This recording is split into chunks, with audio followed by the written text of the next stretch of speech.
اہم خبر سے آغاز کرتے ہیں۔ آپ کو بتائیں کہ اسلام آباد ہائی کورٹ میں توشہ خانہ کیس میں سزا معطلی کی درخواست پر سماعت ہوئی۔ چیف جسٹس عامر فاروق نے ریمارکس دیے کہ ٹرائل کورٹ نے جو کیا وہ غلط کیا۔ چیف جسٹس الیکشن کمیشن کے وکیل کی غیر حاضری پر بھی برہم ہو گئے۔ کہا ضمانت کا معاملہ چل رہا ہے، یہ غلط بات ہے، ٹوٹل 10 منٹ کے دلائل دینے ہیں۔ عدالت نے درخواست پر سماعت پیر تک ملتوی کر دی۔ اس دوران چیئرمین پی ٹی آئی کے وکیل لطیف کھوسہ نے کہا کہ ایک شخص 20 روز سے جیل میں ہے، اب آپ پھر چیئرمین پی ٹی آئی کو مزید 3 دن اندر رکھیں گے۔ آپ نے جو کرنا ہے کریں، پھر میں آپ کی عدالت میں نہیں آؤں گا۔ چیف جسٹس عامر فاروق اور جسٹس طارق محمود جہانگیری نے توشہ خانہ کیس میں سزا کے خلاف چیئرمین پی ٹی آئی کے اپیل پر سماعت شروع کی تو الیکشن کمیشن کے معاون وکیل نے بتایا کہ امجد پرویز بیمار ہیں، اس لیے آج عدالت میں پیش نہیں ہو سکے۔ چیف جسٹس عامر فاروق نے ریمارکس دیے کہ یہ غلط بات ہے۔ 15-20 منٹ کے دلائل ہیں، جس پر الیکشن کمیشن کے معاون وکیل بولے یہ صورتحال کسی کے ساتھ بھی پیش آ سکتی ہے۔ چیئرمین پی ٹی آئی کے وکیل لطیف کھوسہ نے کہا کہ 20 دن ہو گئے، ایک شخص جیل میں ہے، آپ اللہ کو جواب دیں ہیں۔ میری غیر موجودگی میں ٹرائل کورٹ نے سزا دی، اب آپ اس کو معطل کرنے کے لیے تیار نہیں۔ پی ٹی آئی کے وکیل شیب شاہین کا کہنا تھا کہ مایوسی ہوئی کہ سپریم کورٹ کے حکم کو ہائی کورٹ نہیں مانتا اور ہائی کورٹ کے حکم کو سیشن کورٹ نہیں مانتی۔ آج پھر بینچ نے کیس کو 3 دن آگے کر دیا ہے۔ ہمیں بڑی مایوسی ہوئی ہے، ہمیں بڑا افسوس ہوا ہے کہ سپریم کورٹ کے حکم کو ہائی کورٹ نہیں مانتا اور ہائی کورٹ کے حکم کو ایڈیشنل ڈسٹرکٹ اینڈ سیشن جج نہیں مانتا۔ افسوس کی بات ہے کہ آج چیف جسٹس اور اس کے بینچ نے پھر اگین اس کو 3 دن آگے کر دیا، منڈے والے دن، حالانکہ سپریم کورٹ کا حکم بڑا واضح ہے، اس کے بقول آج یہ فیصلہ ہونا چاہیے تھا۔ ایڈوکیٹ لطیف خان کھوسہ عدالت سے واک آؤٹ کر گئے۔ ہائی کورٹ نے کیس کی پیر تک سماعت ملتوی کر دی۔ پی ٹی آئی حامی وکلا نے کمرہ عدالت میں شیم شیم اور فکس میچ نامنظور کے نعرے لگائے۔ چیئرمین تحریک انصاف کے وکیل لطیف کھوسہ ہائی کورٹ کی لفٹ میں پھنس گئے۔ سخت گرمی میں 40 منٹ گزار کر باہر نکلے تو واقعے کو سازش قرار دے دیا۔ کہتے ہیں کالے کوٹ کی زبان بند کرنے کی کوشش کی جا رہی ہے، وکلا تحریک چلائیں گے اور آئین کو بحال کروائیں گے۔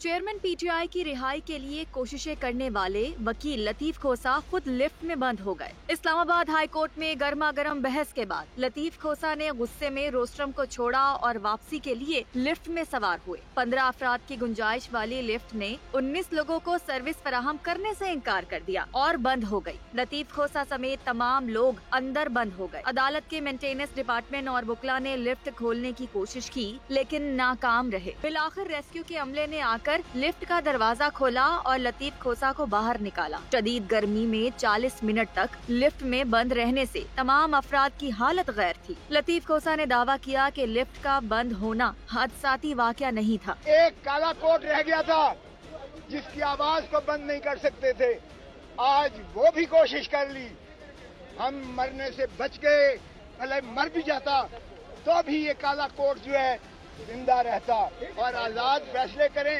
اللہ کو گواہ بنا کر یہ چھوٹے چھوٹے خدا ہم نے اس طرح خشو خار کی طرح بہاتے ہوئے بہتے ہوئے دیکھے ہیں۔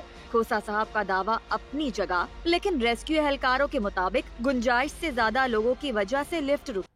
چیئرمین تحریک انصاف کی اہلیہ بشرا بی بی نے سپریم کورٹ میں بیان حلفی جمع کرا دیا۔ بیان میں کہا کہ جیل میں چیئرمین پی ٹی آئی کی زندگی کو خطرات لاحق ہیں، ان کی صحت خراب ہو رہی ہے، وزن بھی کم ہوا ہے۔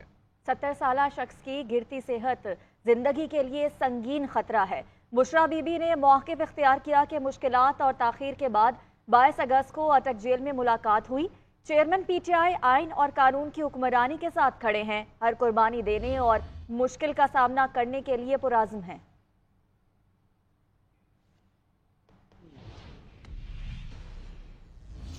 اٹک جیل میں قیدی چیئرمین پی ٹی آئی نے 9 مئی کے واقعات کی تفتیش ہوئی ان سے اور D I G investigation Lahore کی سربراہی میں 5 رکنی ٹیم نے چیئرمین پی ٹی آئی سے جلاؤ گھراؤ سے متعلق سوال جواب کیے۔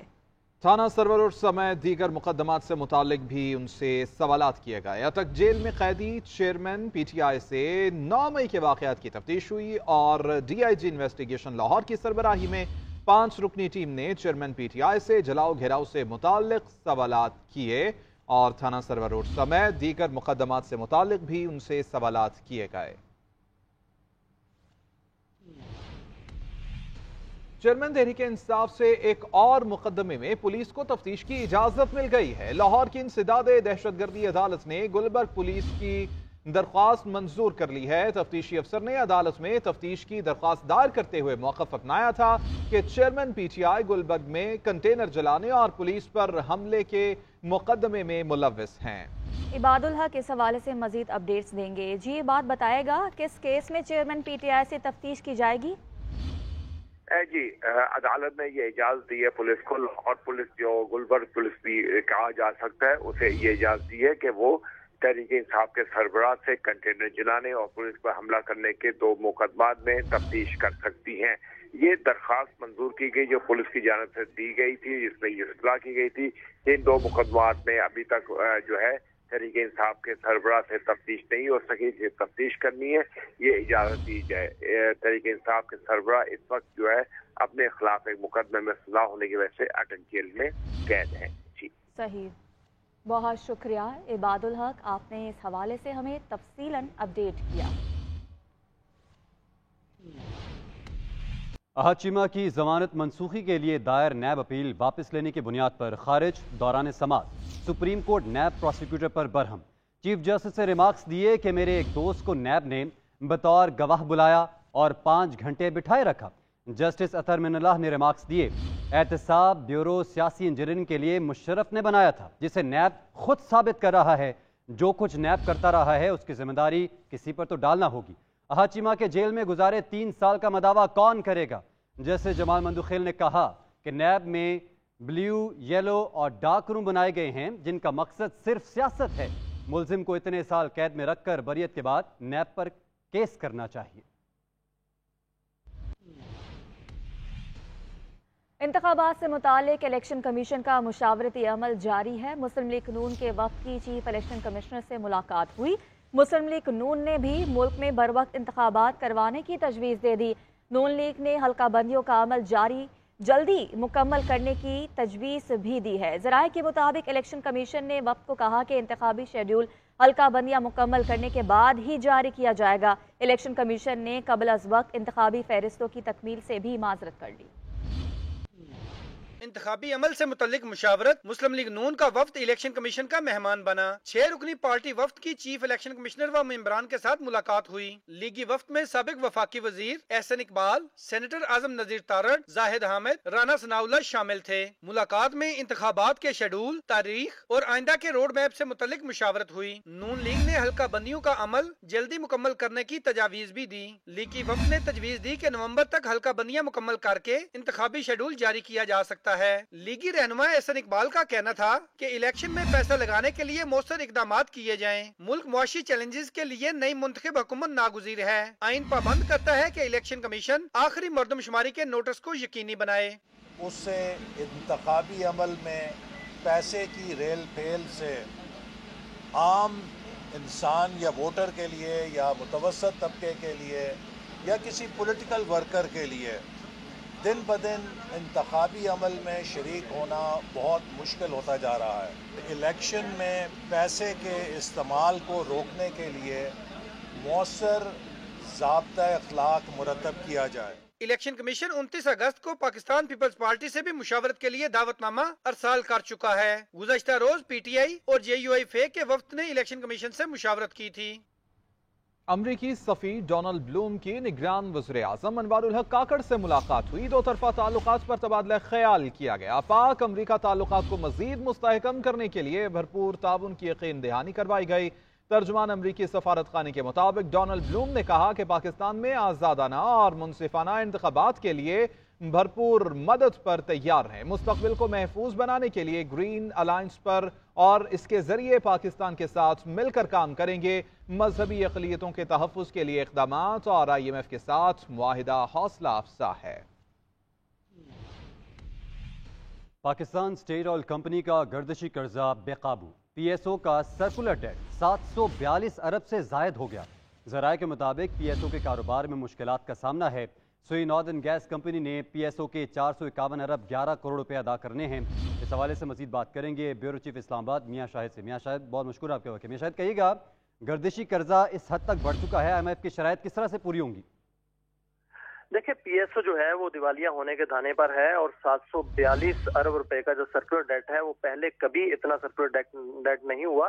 اس کی وجہ جو ہے وہ اس سے آئل کی درآمد میں کو جو ہے وہ متاثر کر سکتی ہے، اور اس حوالے سے پی ایس او نے حکومت کو لکھا بھی ہے کہ ان کو جلد از جلد 80 ارب روپے جو ہے وہ دیے جائیں، کیونکہ لیٹر آف کریڈٹ جو ہے وہ ڈیفالٹ کر جائے گا۔ اگر لیٹر آف کریڈٹ ڈیفالٹ کر گیا تو ہم تیل برآمد نہیں کر سکتے، تو تیل درآمد اگر نہیں ہوا تو اس میں جو ہے وہ ہمارا کاروبار جو ہے وہ ٹھپ ہو جائے گا۔ اور اس میں اگر دیکھا جائے تو پی ایس او کے جو پیسے دینے ہیں سوئی ناردرن گیس کمپنی نے 451 ارب روپیہ جو ہے وہ دینا ہے۔ سے تاریخ کی بلند ترین سطح پر پہنچ چکے ہیں میاں شاہد، آپ کا بہت شکریہ۔ مہنگائی کی شرح میں ایک ہفتے کے دوران 0.05% کا اضافہ دیکھنے میں آیا ہے۔ ادارے شماریات نے مہنگائی کے ہفتہ وار اعداد و شمار جاری کر دیے ہیں۔ سالانہ بنیادوں پر مہنگائی کی مجموعی شرح 25.34% پر پہنچ گئی، جبکہ حالیہ ہفتے کے دوران 22 اشیاء ضروریہ کی قیمتوں میں اضافہ ریکارڈ کیا گیا، جبکہ اس دوران 12 اشیاء ضروریہ کی قیمتوں میں کمی اور 17 میں استحکام رہا۔ نگران وزیر خزانہ کی آئی ایم ایف وفد سے ورچوئل میٹنگ ہوئی ہے۔ آئی ایم ایف حکام کا ایک بار پھر سے آئی ایم ایف معاہدے کی شرائط پر سختی سے عمل درآمد کا مطالبہ۔ وزیر خزانہ نے شرائط پر مکمل عمل درآمد کی یقین دہانی بھی کرا دی ہے۔ دوسری جانب پاکستان سٹاک مارکیٹ میں کاروباری ہفتے کے آخری دن پہلے سیشن کے اختتام پر انڈیکس میں 61 پوائنٹس کی کمی ریکارڈ کی گئی ہے۔ یہ رپورٹ دیکھیے۔ نگران وزیر خزانہ شمشاد اختر کی آئی ایم ایف وفد سے ورچوئل میٹنگ۔ ذرائع کے مطابق میٹنگ میں آئی ایم ایف حکام نے معاہدے کی شرائط پر سختی سے عمل درآمد کا مطالبہ کیا۔ وزیر خزانہ نے اقتصادی جائزہ شروع ہونے سے قبل شرائط پر مکمل عمل درآمد کی یقین دہانی کرا دی۔ نگران وزیر خزانہ نے آئی ایم ایف کو ایکسچینج ریٹ کنٹرول کرنے کے لیے کوئی مصنوعی پالیسی اختیار نہ کرنے کی یقین دہانی کراتے ہوئے بتایا کہ ایکسچینج ریٹ کا تعین مارکیٹ خود کرے گی۔ شمشاد اختر نے وفد کو مزید بتایا کہ پاور سیکٹر کا گردشی خرچہ کم کرنے کے لیے ٹیرف ریٹ کو بڑھایا اور سبسڈیز کو ختم کیا جا رہا ہے۔ اگلے سال جون تک پاور سیکٹر کا گردشی خرچہ 2128 ارب تک کر دیا جائے گا۔ دوسری جانب پاکستان اسٹاک ایکسچینج میں کاروباری ہفتے کے آخری روز پہلے سیشن کے اختتام پر انڈیکس میں 61 پوائنٹس کی کمی، انڈیکس 47,689 پوائنٹس کی سطح پر بند ہوا۔ ادھر انٹر بینک میں ڈالر میں کمی کا رجحان ہے، جبکہ اوپن مارکیٹ میں ڈالر کی قیمت میں استحکام رہا۔ Welcome back. خبر شامل کرتے ہیں کراچی ایم اے جینا روڈ پر بجلی کے بلوں میں اضافے اور مہنگائی کے خلاف جامعہ اخلاق مارکیٹ کے باہر جماعت اسلامی کا احتجاج دیکھنے میں آیا ہے۔ حافظ نعیم الرحمان بھی احتجاج میں شریک ہیں، جبکہ احتجاج کے باعث ٹریفک کی روانی بری طرح سے متاثر ہے۔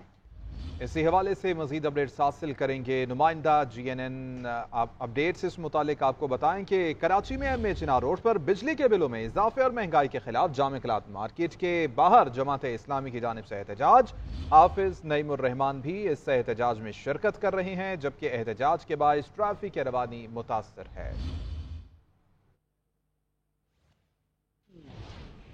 پنجاب بھر میں ڈینگی نے سر اٹھا لیا ہے۔ صوبے کے مختلف اضلاع میں گزشتہ 24 گھنٹوں کے دوران ڈینگی کے 45 نئے مریض رپورٹ ہوئے۔ لاہور میں سب سے زیادہ 20 افراد ڈینگی کا شکار ہو گئے۔ محکمہ صحت نے اسپتالوں میں نیوز کی استعداد بڑھا دی ہے، جبکہ ڈینگی سرویلنس بھی شہریوں میں جاری ہے۔ اسی حوالے سے یہ رپورٹ دیکھیے۔ صوبے بھر میں ڈینگی کے وار تیز، لاہور سرے فہرست۔ گزشتہ روز رواں سال کی پہلی ہلاکت بھی لاہور سے رپورٹ ہوئی۔ گزشتہ 24 گھنٹے کے دوران صوبے بھر میں 45 نئے مریضوں میں ڈینگی کی تصدیق ہوئی، جبکہ لاہور میں ڈینگی کے 28 نئے مریض رپورٹ ہوئے۔ اسی طرح راولپنڈی میں 7، ملتان گجرانوالا میں 3، اٹک اور اکاڑا میں 2، شیخوپورہ، قصور، وہاڑی، مظفر گڑھ اور سرگودا میں 1 نیا مریض سامنے آیا۔ محکمہ صحت کے مطابق پنجاب بھر کے اسپتالوں میں اس وقت ڈینگی کے کل 85 مریض زیر علاج ہیں، جن میں لاہور کے 40 مریض شامل ہیں۔ روزانہ کی بنیاد پر مختلف مقامات کو چیک کیا جا رہا ہے اور لاروا کو تلف کر کے ذمہ داران کے خلاف کارروائی عمل میں لائی جا رہی ہے۔